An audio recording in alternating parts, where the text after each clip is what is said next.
ये कहानी है गरीब राजकुमारी के नसीब की। एक समय की बात थी। बीजापुर नाम के राज्य के राजा राजा कृष्ण देवराय और उनकी पत्नी रानी मनोहरी, जिनकी कोई संतान नहीं थी। जब भी रानी गर्भवती होती, वो मरे बच्चे को जन्म देती। इस बात से राजा और रानी बहुत दुखी थी। राजा और रानी अपने प्रजा के प्रति निष्ठावान थी। वो हमेशा चाहते थे कि उनकी एक प्यारी सी बेटी हो, जो राज्य को बेटी की तरह संभाले। पर शायद उनके नसीब में संतान सुख कभी था ही नहीं, और वो भी ऐसा ही सोचने लगी थी। परंतु रानी मनोहरी फिर से गर्भवती हुई और कुछ ही महीनों में उन्होंने एक प्यारी सी बेटी को जन्म दिया। छोटी राजकुमारी दिखने में तो बहुत ही सुंदर थी, परंतु वो विकलांग थी। उसके हाथ और पैर काम नहीं कर रहे थे। दासी बच्ची को राजा के पास लेके गई और बोली, प्रणाम महाराज। रानी मनोहरी ने एक बेटी को जन्म दिया है। ये सुनकर राजा खुश हो गया। परंतु परंतु परंतु क्या? आपके बेटी के हाथ पैर काम नहीं कर रहे हैं और वैद्य जी ने कहा कि वो कभी अपने हाथ पैर चला नहीं पाएगी। क्या? नहीं, ये नहीं हो सकता। हे भगवान, हमारे साथ ही ऐसा क्यों हुआ? नहीं नहीं, ये बात किसी को पता नहीं चलनी चाहिए। अगर ये बात पास के राज्य में पहुंच गई तो मेरा सब मजाक उड़ाएंगे। समाज में मेरी तो कोई इज्जत ही नहीं रहेगी। देखो दासी, ये बात किसी को पता नहीं चलनी चाहिए कि रानी ने एक विकलांग लड़की को जन्म दिया है। जैसा आप कहे महाराज। राजा सेवक के हाथों सेनापति को बुलाने का संदेश भेजता है और सेनापति राजा के सामने उपस्थित हो जाता है। प्रणाम महाराज, आपने हमें बुलाया? सेनापति, जाओ इस बच्ची को किसी नदी में बहा दो। और हाँ, इस बात की खबर किसी को ना हो, इस बात का ध्यान रखना। राजा कृष्ण देवराय के आदेश के अनुसार सेनापति बच्ची को नदी में बहा देता है और उधर राजा अपने रानी को झूठी कहानी बता देता है। वो रानी से कहता है कि उसने फिर से एक मरी हुई बच्ची को ही जन्म दिया था। राजा की बातें सुनकर रानी जोर जोर से रोने लगती है और राजा रानी की हालत देखकर बहुत दुखी होता है। इधर वो बच्ची नदी में बहते बहते आगे जा रही। उसी नदी के तट पर एक धोबिन कपड़े धो रही थी। कपड़े धोते धोते उसने देखा नदी में कुछ तो बहकर उसके नजदीक आ रहा था। अरे, ये क्या बहकर आ रहा है और बच्चे की रोने की आवाज भी आ रही है। टोकरा नजदीक आते ही धोबिन उसे जल्दी से अपने हाथ में उठा लेती है। अरे अरे, ये तो बच्ची है। हे भगवान, ये किसका बच्चा है और इसे नदी में बहकर कैसे आ गया? कहीं किसी ने जानबूझकर तो नहीं बहाया? अभी इस बच्ची का मैं क्या करूं? इसे घर लेके जाती हूँ। धोबिन बच्चे को अपने घर ले जाती है और अपने पति को दिखाती है। सरिता, ये तू किसका बच्चा उठा के ले आई है? ये बच्ची नदी में बहकर आई है। मैं नदी के तट पर कपड़े धो रही थी, तभी ये मुझे दिखी। मुझे कुछ समझ नहीं आ रहा था तो मैं इसे घर ले आई। देखो तो, ये बच्ची कितनी रो रही है। अच्छा किया तू इसे यहाँ लेके आई। बेचारी किसी जानवर के हाथ लग जाती तो इसका क्या होता? ए जी, क्या हम इस बच्ची को रख ले? हमारी भी तो कोई संतान नहीं है। भगवान की देन समझकर ही सही, हम इसे रख लेते हैं। हाँ सरिता, मैं भी यही सोच रहा था। इसे भगवान ने ही हमारे लिए भेजा है। पर इसके हाथ पैर तो काम नहीं कर रहे हैं। उसका हम क्या करें? अरे, तुम क्या भूल गई? मैं एक वैद्य। इसके हाथ पैर तो मैं ठीक करके ही रहूंगा। सरिता का पति मनोज कुछ वर्षों पहले राजघराने में वैद्य जी था। उसे जड़ी बूटियों के बारे में बहुत ज्ञान था। सरिता और मनोज बेटी के घर आ जाने से बहुत खुश थी। मनोज बेटी को ठीक करने में बहुत मेहनत करता है और कुछ ही दिनों में बेटी के दोनों हाथ पैर काम करने लगते हैं और वो तंदुरुस्त हो जाती है। अब उन दोनों की बेटी अच्छे से चलने फिरने लगती है। ऐसे ही कुछ साल बीत जाते हैं। उस नन्ही बच्ची ने सरिता और मनोज के जीवन में आकर उनका जीवन खुशियों से भर दिया था। इसलिए उन्होंने उसका नाम खुशी रखा था। खुशी? अरे मेरी बच्ची कहाँ गई तू? अरे अरे, क्यों जोर जोर से आवाज दिए जा रहे हो? आपको पता नहीं क्या? वो गई होगी लकड़ी का धनुष लेके तीरंदाजी करने। अरे हाँ, मैंने उसे वो धनुष खिलौने की दुकान से लेके दिया था। पता नहीं, उसमें ऐसे राजा महाराजों वाले शौक कहाँ से आए। हाँ, मैं भी वही सोचूं।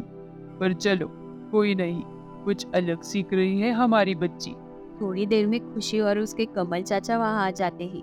अरे मनोज, हमारी खुशी तो बहुत होशियार है, क्या तीर का निशाना लगाती है। आहा। पता है, चाचा आज मुझे राजमहल के पास लेके गए थे। पता है माँ, राजमहल बहुत ही सुंदर दिखाई देता है। हाँ पता है, पहले मैं वही काम करता था। देखना, मेरी बच्ची एक दिन बहुत ही अच्छी निशानेबाज बनेगी और सब देखते ही रह जाएंगे। और सरिता ने जैसा बोला था वैसा ही हुआ। खुशी बड़ी होकर तीरंदाज बन गई। उसके निशाने की बात करो तो वो कभी भी नहीं चूकता था। एक दिन खुशी जंगल में तीरंदाजी करने गई थी। निशाना लगाते लगाते उसे अचानक से किसी जानवर की आवाज आई। अरे, ये तो आवाज शेर की है। ये तो हमला कर रहा है। मैं उसे भगाती हूँ। खुशी ने निशाना लगाया और तीर उस शेर को छूकर निकल गया। उससे डरकर शेर वहां से भाग जाता है। आप ठीक हो ना? तुम्हारा बहुत धन्यवाद बेटा, हमारी जान बचाकर तुमने हम पे बहुत बड़ा उपकार किया है। इसमें उपकार क्या? आप मुसीबत में थे, मैंने आपकी मदद कर दी, बस इतना ही। वैसे आप कौन हो और यहाँ ऐसे अकेले कैसे? मैं विजापुर राज्य का राजा हूँ, कृष्णदेव राय। मैं जंगल में शिकार करने आया था, पर मेरे सिपाही पीछे रह गए और उसी वक्त शेर ने मुझ पे हमला कर दिया। आप राजा कृष्णदेव राय हो?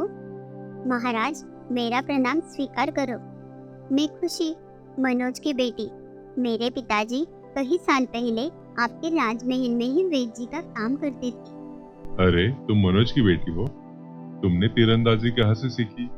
मुझे मेरे चाचा ने सिखाया है। अच्छा है, कल तुम अपने माता पिता के साथ राजमहल आ जाना। मैं चाहता हूँ कि तुम मुझे अपनी खातिरदारी करने का मौका दो। खुशी को राजमहल आने का न्योता देकर राजा वहां से चला जाता है।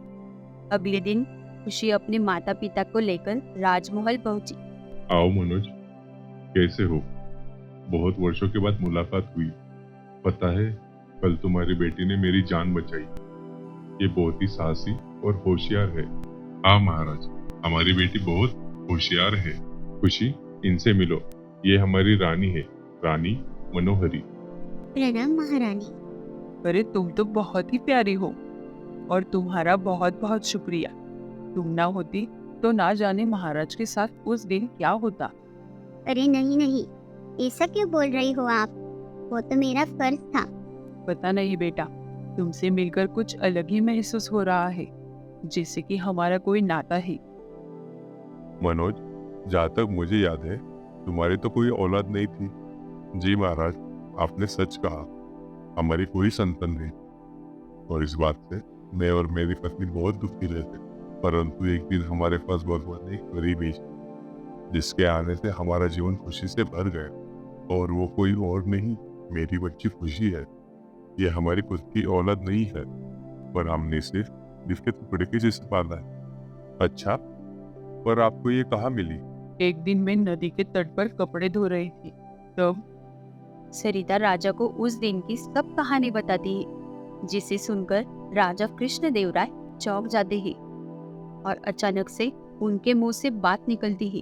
पर वो बच्ची तो विकलांग थी और वो अपने हाथ पैर हिला भी नहीं पा रही थी। हाँ, ये बात सच है, पर इन्होंने दिन रात एक करके खुशी को ठीक कर दिया। पर महाराज, ये सब आपको कैसे पता? ये बात हमारे अलावा कोई नहीं जानता था। हाँ महाराज, आपको ये सब कैसे पता? आपने तो कभी उसे देखा ही नहीं। क्या आप कुछ छुपा रही है?